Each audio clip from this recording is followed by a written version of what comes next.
ननंद, शालिनी और मम्मी जी शादी का सामान लेने बाजार गई थी। पापा जी ऑफिस में थे और राहुल अपने कमरे में आराम कर रहा होगा, ऐसा तनु ने सोचा था। घर सामान्य रूप से शांत था। रसोई की खिड़की से आती हल्की हवा पर देखो हल्का सा हिला रही थी। तनु बर्तन समेटते हुए अपने विचारों में खोई थी। पिछले कुछ महीनों से उसका मन अक्सर यूं ही उलझा रहता था। पतिराज दूसरे शहर में नौकरी करते थे। फोन पर बात तो होती थी पर शब्दों में पहले जैसे गर्माहट नहीं बची थी। वह फ्रिज में पानी निकालकर गिलास में भरती है और धीरे धीरे पीने लगती है। तभी पीछे से आवाज आती है, पानी ठंडा है क्या? वह चौंक कर मुड़ती है। राहुल दरवाजे पर खड़ा था। उसकी आंखों में एक अजीब सी दक्षिणा थी जो तन्नू को असहज कर देती है। उसने सामान्य स्वर में कहा, हाँ ठंडा है, आप भी ले लीजिए। राहुल धीरे कदमों से अंदर आता है। रसोई की सीमित जगह अचानक तनु को और छोटी लगने लगती है। वह दूरी बनाए रखने की कोशिश करते हैं, पर राहुल पास खड़ा हो जाता है। उसकी उपस्थिति में हवा में तनाव घुल जाता है। तुम अकेले हो ना? उसने धीमे स्वर में पूछा। तनु ने सीधा जवाब देने के बजाय कहा, सब लोग बाजार गए हैं। वह महसूस करती है कि सवाल सामान्य नहीं था, उसमें कोई और अर्थ छिपा था।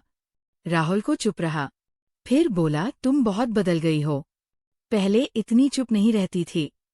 तनु ने बाहर डालने की कोशिश की। उसे काम है, अब बाहर बैठिए।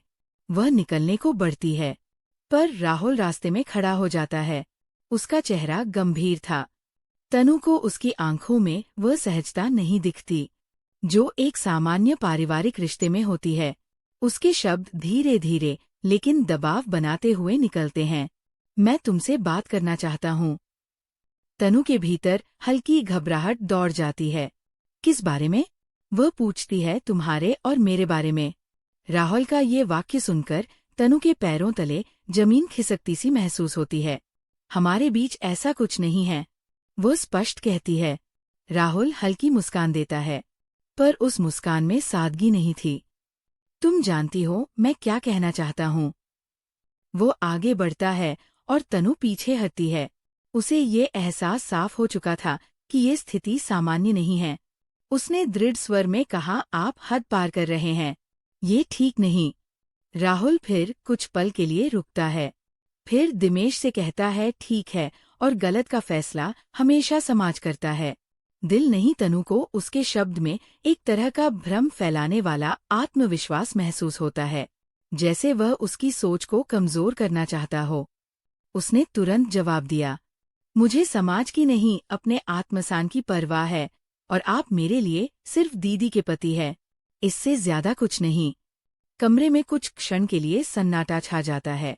तभी बाहर से गाड़ी के हॉर्न की आवाज सुनाई देती है। राहुल एकदम चुप हो जाता है। उसकी आंखों में क्षण भर के लिए बेचैनी झलकती है। तनु इस मौके का फायदा उठाकर रसोई से बाहर निकल जाती है और सीधा अपने कमरे में जाकर दरवाजा बंद कर लेती है। उसका दिल तेजी से धड़क रहा था। वह बिस्तर पर बैठकर गहरी सांस लेने की कोशिश करती है। उसे समझ आ चुका था कि आज जो हुआ वह एक चेतावनी है। उसने खुद से कहा, ये शुरुआत है, अगर अभी सीमा तय नहीं की गई तो बात आगे बढ़ेगी। बाहर दरवाजे की आवाजें आने लगी। सब लोग लौट आए थे।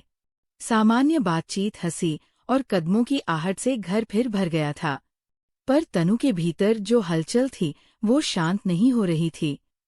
कुछ देर बाद शालिनी ने आवाज दी, तनु चाय बना दो। वह उठी, चेहरा धोया और खुद को सामान्य दिखाने की कोशिश की। आईने में उसे अपनी आंखों में घबराहट साफ दिख रही थी। उसने खुद से कहा, मजबूत रहना होगा। किचन में पहुंची तो राहुल भी वही था, पर अब वो बिल्कुल सामान्य दिख रहा था, जैसे कुछ हुआ ही ना हो। ये बात तनु को और विचलित कर गई। उसे समझ आया कि जो व्यक्ति अभी कुछ देर पहले से माए लांघने की कोशिश कर रहा था, वही अब शायद चेहरा लगाए खड़ा है। यही सबसे खतरनाक बात थी। वह चुपचाप चाय बनाने लगी। राहुल ने सामान्य स्वर में कहा, मेरे लिए भी बना देना। तनु ने बिना उसकी तरफ देखे हाँ कहा, पर इस बार उसके भीतर डर के साथ गुस्सा भी था। उसने महसूस किया कि राहुल की नजरें उस पर टिकी है, जैसे वह उसकी प्रतिक्रिया पढ़ना चाहता हूँ। पर तनु ने ठान लिया था कि वह कमजोर नहीं दिखाई। वह उस रात वह देर तक जागती रही।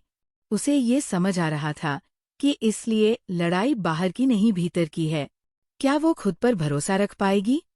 क्या वो स्पष्ट रह पाएगी? अगले दिन से उसने अपनी दिनचर्या में बदलाव किया। वो अकेले रसोई में कम समय बिताने लगी। दरवाजे खुले रखती और कोशिश करती कि कभी अकेले ना रहे। राहुल भी जैसे अवसर तलाशता रहता। उसकी छोटी छोटी बातों में निजीपन खोलने की कोशिश करता। पर तनु हर बार बातचीत को औपचारिक बना देती। धीरे धीरे तनाव एक अनकही परत की तरह घर में फैल गया था, जिसे कोई और नहीं देख पा रहा था। पर तनु हर पल महसूस कर रही थी। उसने तय कर लिया था कि वह इस स्थिति को अनदेखा नहीं करेगी। वो खुद को दोष नहीं देगी क्योंकि गलती उसकी नहीं थी। उसने उस दिन डायरी में लिखा, आज पहली बार समझाया कि सीमाएं बोलकर तय करनी पड़ती है। चुप रहना कमजोरी बन सकता है। मैं डूंगी नहीं। मैं गलत को सही नहीं बनने देंगे। उसका ये पहला कदम उस दरार के खिलाफ जो धीरे धीरे उसकी शांति को तोड़ने लगी थी। अगले कुछ दिन तक उन्होंने खुद को संभाल कर रखे। हर कदम पर सावधानी बरतते हुए बिताई। उसने तय कर लिया था कि वो अकेले में राहुल से दूरी बनाए रखेगी और किसी भी तरह की निजी बातचीत का अवसर नहीं देगी। घर में सब कुछ सामान्य दिखता था, पर उस सामान्यता के नीचे एक अदृश्य तनाव था जो केवल तन्नू महसूस कर पा रही थी। राहुल का व्यवहार ऊपर से शांत था, पर उसकी नजरों में कभी कभी वही अजीब ठहराव लौट आता था, जिसे तनु पहचानने लगी थी। वो समझ चुकी थी कि ये सीधी टकराव की नहीं, बल्कि मानसिक दबाव की स्थिति है। एक शाम जब सब लोग लिविंग रूम में बैठे थे, राहुल ने सामान्य बातचीत के बीच अचानक तनु आजकल बहुत चुप रहने लगी है। पहले इतनी स्थिति थी। ये सुनकर सबकी नजरें उस पर टिक गई। तनु ने हल्की मुस्कान के साथ जवाब दिया, बस थोड़ा थकान रहती है। इतना कहकर वो उठ गई, पर भीतर उसे एहसास हुआ कि राहुल धीरे धीरे उसकी छवि पर बेसर डालने की कोशिश कर रहा है, जैसे वह माहौल को इस तरह मोड़ना चाहता हो कि अगर कभी वह कुछ कहे तो लोग उसे ऐसी तरह समझे। यही मानसिक खेल था, गैस लाइटिंग, जिसका नाम उसने बाद में इंटरनेट पर पढ़ा। उस रात उसने फोन पर एक मैसेज आया, अनजान नंबर से, पर वो जानती थी कौन है। लिखा था, तुम मुझसे भाग क्यों रही हो? मैंने कुछ गलत नहीं किया था, बस अपने दिल की बात कही थी। तो उन्होंने फोन को कुछ देर तक देखा, फिर जवाब नहीं दिया। उसने नंबर ब्लॉक कर दिया। पर अगले सुबह दूसरे नंबर से मैसेज आया, सच से भागने से सच नहीं बदल जाता। ये पढ़कर उसके भीतर गुस्सा उठा। उसने फोन साइलेंट पर डाल दिया और खुद को व्यस्त कर लिया। पर बात यही खत्म नहीं हुई। अब राहुल आमने सामने भी वही बातें घुमा फिराकर कहने लगा। एक दिन रसोई में जब शालिनी पास ही थी, राहुल ने ऊंची आवाज में कहा, कुछ लोग अपनी भावनाएं समझने से डरते हैं। तनु ने उसकी ओर देखा, पर कुछ नहीं कहा। वह समझ चुकी थी कि वह उसे उकसाना चाहता है ताकि वह प्रतिक्रिया दे और फिर वही प्रतिक्रिया उसके खिलाफ इस्तेमाल की जा सके। उसने तय किया कि वो भावनात्मक प्रतिक्रिया नहीं देगी, बल्कि स्थिति को स्पष्ट रूप से संभालेगी। उसी दिन दोपहर को जब घर में सिर्फ और मम्मी जी थी, राहुल पास आकर बोला, मुझे तुमसे 2 मिनट अकेले में बात करनी है। तनु ने तुरंत जवाब दिया, जो कहना है यही कहिए, मैं अकेले में बात नहीं करूंगी। मम्मी जी ने आश्चर्य से उनकी ओर देखा। राहुल ने करवात टाल दी, कुछ नहीं, बस ऑफिस की फाइल के बारे में पूछना था। तनु समझ गई कि ये छोटा सा कदम बहुत जरूरी था। उसने पहली बार सार्वजनिक रूप से दूरी की रेखा खींच दी। उस रात में लंबे समय तक सोचती रही, क्या उस राज को सबको बता देना चाहिए? पर हर बार डर सामने आ जाता। क्या वो विश्वास करेंगे या उल्टा उसी पर सवाल उठेंगे? समाज में अक्सर ये होता है। उसने तय किया कि पहले वो खुद को मानसिक रूप से मजबूत करेगी। अगले दिन उसने इंटरनेट पर काउंसलिंग सेवाओं के बारे में खोजा और एक ऑनलाइन सेशन बुक किया। पहली बार उसने किसी इंसान प्रोफेशनल से बात की। उसने सब कुछ विस्तार से नहीं बताया, पर इतना जरूर कहा कि घर में कोई व्यक्ति उसकी सीमाओं का सम्मान नहीं कर रहा। काउंसलर ने उससे एक महत्वपूर्ण बात कही, जब कोई बार बार आपकी असुविधा को अनदेखा करे और आपको ही दोषी महसूस कराए, तो वह भावनात्मक नियंत्रण की कोशिश होती है। इसे पहचानना ही आधी जीत है। ये सुनकर तनु को हाथ मिली। उसे लगा कि वह और भ्रमित नहीं है। जो हो रहा है वो सचमुच गलत है। अगले कुछ दिनों में उसने अपने व्यवहार में और स्पष्टता लाई। वह अकेले में फोन का जवाब नहीं देती, दरवाजा बंद रखती और हर बातचीत को छोटा रखती। राहुल ने भी रणनीति बदली। अब वो सीधे कुछ नहीं कहता था, बल्कि सहानुभूति का मुखौटा पहन लेता। एक शाम उसने कहा, मुझे लगता है तुम मुझसे नफरत करने लगी हो। तनु ने शांत स्वर में कहा, मैं बस अपने से तय कर रही हूँ। नफरत और दूरी अलग बातें हैं, राहुल ने जवाब दिया। मैंने तो बस तुम्हारी खुशी चाही थी। ये सुनकर तनु को एहसास हुआ कि वह भी फिर वही जाल बुन रहा है। वो खुद को पीड़ित दिखाकर उसे अपराध बोध मेरे धकेलना चाहता है। उसने दर्द से कहा, मेरी खुशी मेरी जिम्मेदारी है और आपकी जिम्मेदारी है मेरी सीमाओं का सम्मान करना। कमरे में कुछ पल्स हटा रहा। राहुल ने पहली बार बिना जवाब दिए नजरें हटा ली। ये छोटी सी जीत थी, पर मैं तो पूर्ण थी। उस रात ने डायरी में लिखा, डर कम हो रहा है पर सावधानी अभी जरूरी है। मैं खुद को दोष नहीं दूंगी। मैं उसकी कही बातों को अपने अंदर जगह नहीं दूंगी। उसने महसूस किया कि भीतर कहीं जोजन थी। वह धीरे धीरे स्पष्टता में बदलती जा रही। हाँ, कभी कभी उसे गुस्सा आता, कहीं भ्रम भी होता था, पर अब वो समझ बन चुकी थी कि भावनाएं और निर्णय अलग चीजें हैं। कोई भी श्रेणिक प्रतिक्रिया उसके चरित्र का प्रमाण नहीं होती। असली पहचान उसके चुनाव तय करते हैं, और उसने चुनाव कर लिया था कि वह इस स्थिति को आगे नहीं बढ़ने देगी। धीरे धीरे राहुल की बेचैनी बढ़ने लगी, क्योंकि उसे वह प्रतिक्रिया नहीं मिल रही थी जिसकी उसे उम्मीद थी। एक दिन उसे उसने लगभग शिकायत भरे स्वर में कहा, तुम पहले जैसी नहीं रही। तो उन्होंने शांतिपूर्वक जवाब दिया, लोग बदलते नहीं, वे जागते हैं, शायद मैं जाग गई हूँ। ये सुनकर राहुल कुछ क्षण उसे देखता रहा, फिर बिना कुछ कहे चला गया। तो जानती थी ये अंत नहीं है, पर अब वो पहले जैसे डरी हुई नहीं थी। उसने अपने भीतर एक नई दृढ़ता महसूस की थी। ये संघर्ष सिर्फ किसी एक व्यक्ति से नहीं, बल्कि उस सोच से था जो चुप्पी से सहमति मान लेती है, और अब वह चुप नहीं रहने वाली थी। समय बीतता गया, पर घर का वातावरण पूरी तरह सामान्य नहीं हो पाया।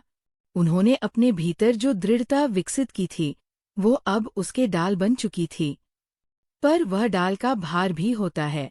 वो बाहर से शांतिक थी, पर भीतर लगातार सजग रहती थी, जैसे किसी अनदेखे खतरे की आड़ सुनने की आदत हो गई हो। राहुल अब खुलकर कुछ नहीं कहता था, पर उसका व्यवहार पूरी तरह बदल भी नहीं पाया था। कभी वह सामान्य रूप से भी नरम हो जाता, कभी कभी पूरी तरह अनदेखा कर देता। ये उतार चढ़ाव हिमांशिक दबाव का हिस्सा थे। तन अब समझ चुकी थी कि वो हर प्रतिक्रिया को नोटिस करती है, पर प्रतिक्रिया देने से पहले सोचती। एक दिन दोपहर में साले ने कैजुअली लगा, राहुल आजकल वो बहुत चुप रहने लगी हो, पता नहीं क्या बात है। तनु ने सामान्य स्वर में कहा, शायद ऑफिस का तनाव होगा, पर उसके भीतर एक और विचार चल रहा था। क्या राहुल अपने व्यवहार का असर समझ रहा है, या वो सिर्फ नई रणनीति बना रहा है?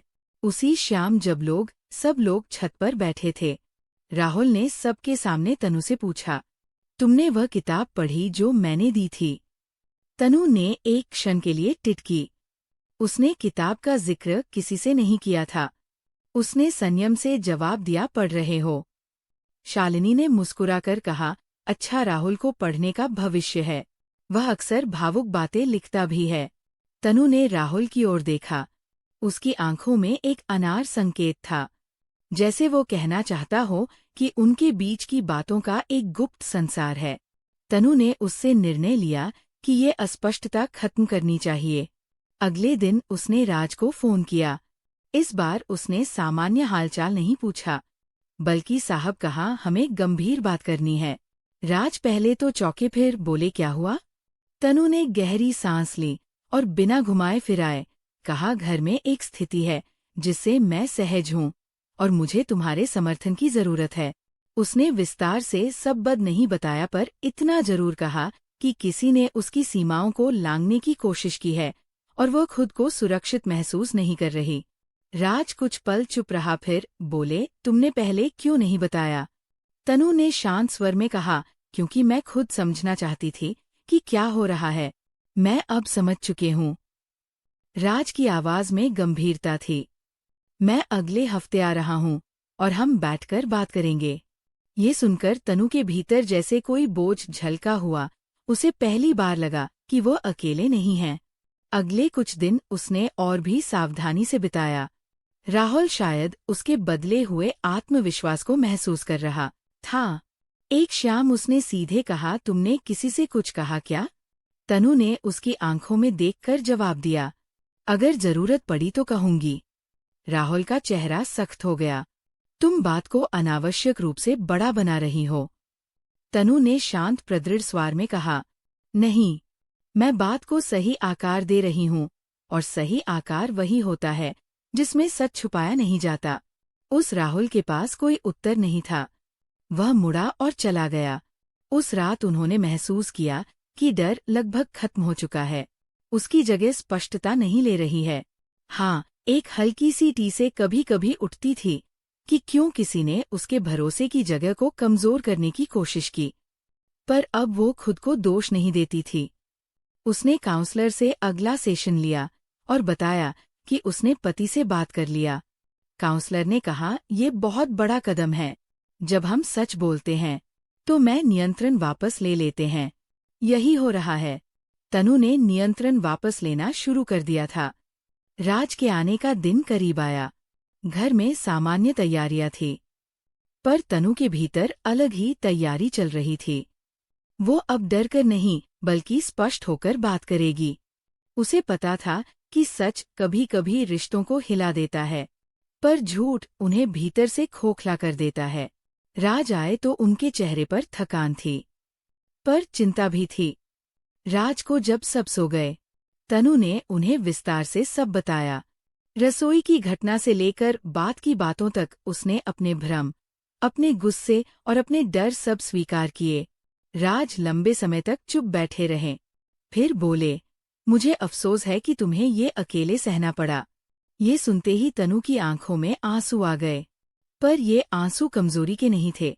रात के थगले दिन राज ने राहुल से अकेले बात की। तनु ने उसी बातचीत को नहीं सुना, पर शाम तक घर का माहौल भारी हो गया था। शालिनी की आंखें लाल थी। शायद उन्हें भी सच्चाई का कुछ हिस्सा पता चला था। राहुल पूरे दिन कमरे में बंद रहा। तनु ने किसी से कुछ नहीं कहा। उसने सिर्फ अपने व्यवहार में वही शांति बनाए रखी जो उसकी ताकत बन चुकी थी। उस रात राज ने कहा, हमने तय किया है कि राहुल और शालिनी ने अलग घर में रहोगे और ये बात यही खत्म नहीं होगी। तनु ने सिरियला, उसे बदले की नहीं, समाधान की जरूरत थी। कुछ दिनों बाद वे सचमुच चले गए। घर में एक अजीब सी खामोशी छा गई, जैसे कोई तूफान गुजर चुका हो और अब्दुल बैठ रही हो। राहुल और शालिनी के अलग घर में शिफ्ट होने के बाद घर का वातावरण धीरे धीरे शीत होने लगा, पर शीतलता का मतलब ये नहीं था कि सब कुछ पहले जैसा हो गया हो। तनु जानती थी कि कुछ अनुभव जीवन में ऐसे निशान छोड़ देते हैं जो दिखाई नहीं देते पर सोच को बदल देते हैं। राज कुछ दिनों की छुट्टी लेकर आए थे और उन्होंने स्पष्ट कहा कि वह इस घटना को दिखा करके आगे नहीं बढ़ेंगे, बल्कि समझदार और ठीक करके आगे बढ़ेंगे। पहली बार तो उन्होंने अपने विवाह को एक जिम्मेदारी नहीं, बल्कि समझदारी की तरह महसूस किया। उन्होंने साथ बैठकर लंबी बातचीत की, उन बातों पर जो शौकी से टलती रही थी। दूरी, संवाद की कमी, भावनात्मक खालीपन। राज ने स्वीकार किया कि काम के दबाव में उन्होंने रिश्ते की उपेक्षा की और तनु ने स्वीकार किया कि उसने अपनी जरूरतों को कभी स्पष्ट शब्दों में नहीं रखा। दोनों ने तय किया कि वे विवाह पर मार लेंगे। ये निर्णय आसान नहीं था, पर परिपक्वता काउंसलिंग के सत्रों में तनु ने कहा कि किसी भी बाहरी व्यक्ति का दखल अक्सर वही जगह बनाता है जहां भीतर पहले से खालीपन हो। इसका मतलब ये नहीं कि गलती उसकी थी, बल्कि है कि संबंधों को समय पर संभालना जरूरी होता है। उसने ये भी समझा कि शरीर की अनैच्छिक प्रतिक्रिया और दिल की इच्छा अलग बातें हैं। डर, तनाव या अचानक स्थिति में शरीर का कामना या सुन होना सहमति नहीं होता, एक जैविक प्रतिक्रिया हो सकती है। ये जानकर उसके भीतर जो अपराध बोध और एक सूक्ष्म बीज रह गया था, वह भी धीरे धीरे खत्म होने लगा। एक दिन राज ने गंभीर स्वर में कहा, अगर कभी भी तुम्हें इसे असुरक्षित महसूस हो, तुम्हें अकेले रहने की जरूरत नहीं है। ये सुनकर तनु ने महसूस किया कि भरोसा फिर से बन सकता है। मेरे सर थे, दोनों से बनाने की को तैयार हो। उधर शालिनी ने भी एक दिन फोन किया। उसकी आवाज थकी हुई थी। उसने सीधे सवाल नहीं किया, पर इतना जरूर कहा कि रिश्ते कभी कभी हमारी उम्मीद से ज्यादा जटिल हो जाते हैं। तो उन्होंने शांत स्वर में जवाब दिया, जटिलता से भागने के बजाय उसे समझना जरूरी है। दोनों के बीच एक नई तरह के औपचारिकता आ गई थी। शायद इस समय के साथ वह भी सहज हो गए थे, पर फिलहाल दूरी ही संतुलन थी। वही इन्हें बीत गए। राज ने अपने काम का हस्तन कराने की कोशिश शुरू की ताकि वे एक ही शहर में रह सके। इसी बचते उन्होंने अपनी पढ़ाई फिर से शुरू की और एक ऑनलाइन कोर्स में दाखिला ले लिया। उसे एहसास हुआ कि आत्मनिर्भरता सिर्फ आर्थिक नहीं, मानसिकता भी होती है। जब वह व्यक्ति खुद के लिए खड़ा होता है तो उसका आत्मविश्वास लौटता है। कभी कभी रात को वो जाग जाती और उस दिन की घटना याद आ जाती, पर अब वो याद में डर नहीं था, बल्कि एक सीख थी। उसने अपनी डायरी में लिखा, मैं उस दिन टूटी नहीं थी, मैं बस चौंकी थी, और चौंकना कमजोरी नहीं होता। चुप रहना कमजोरी हो सकता है, पर मैंने चुप्पी तोड़ी। यही मेरी जीत है। समय के साथ राज और तनु के बीच स्वाद बढ़ने लगा। छोटी छोटी बातें साझा होने लगी। वे साथ टहलने जाते, पुराने दिनों की याद करते और भविष्य की योजनाएं बनाते। तनु ने महसूस किया कि वह आकर्षण और प्रेम है। अंतर होताशिक हो सकता है, पर प्रेम जिम्मेदारी मांगता है, सम्मान मांगता है और सबसे बढ़कर पारदर्शिता मांगता है। 1 साल बाद जब वो उसी रसोई में खड़ी थी तो उसे वही जगह या डरावनी नहीं लगी। उसने खिड़की खोली, वो अंदर आई और उसे लगा जैसे भीतर जमी किसी पुरानी घटना को अंतिम अंश भी बाहर निकल गया हो। तो उसने सोचा कि अगर उस दिन उसने आवाज ना उठाई होती तो शायद कहानी अलग होती, पर उसने आवाज उठाई हो। और यहीं पर बनाए एक श्याम राज ने मुस्कुराकर कहा, तुम पहले से ज्यादा मजबूत लगते हो। तो उन्होंने जवाब दिया, मजबूत नहीं, बस सच से भागना छोड़ दिया है। यही असली बदलाव है। उसने सीखा कि सीमाएं तय करना स्वार्थ नहीं, आत्मसम्मान है, और आत्मसम्मान किसी भी रिश्ते की नींव होता है। दीवारें चाहे कितनी सुंदर हो, टिकती नहीं है। आज जब सुबह पीछे मुड़कर देखती है तो उसे उस पूरे अनुभव में एक चेतावनी भी दिखती है, और एक ऊपर भी चेतावनी, यह कि चुप गलत को सांस देती है, और ऊपर यह है कि सच बोलने से आत्मविश्वास लौट आता है। उसने वह किताब भी संभाल कर रखी है, पर एक याद के रूप में नहीं, बल्कि एक प्रमाण के रूप में कि वह किसी भी भावनात्मक चाल में नहीं फंसी। उसने खुद को चुना, अपने विवाह को चुना और अपनी गरिमा को चुना। औरत वही चुना, उसे भीतर से मुक्त कर गया। अब उसकी कहानी किसी गुप्त डर की नहीं, बल्कि स्पष्टवाद की कहानी है, और यह उसके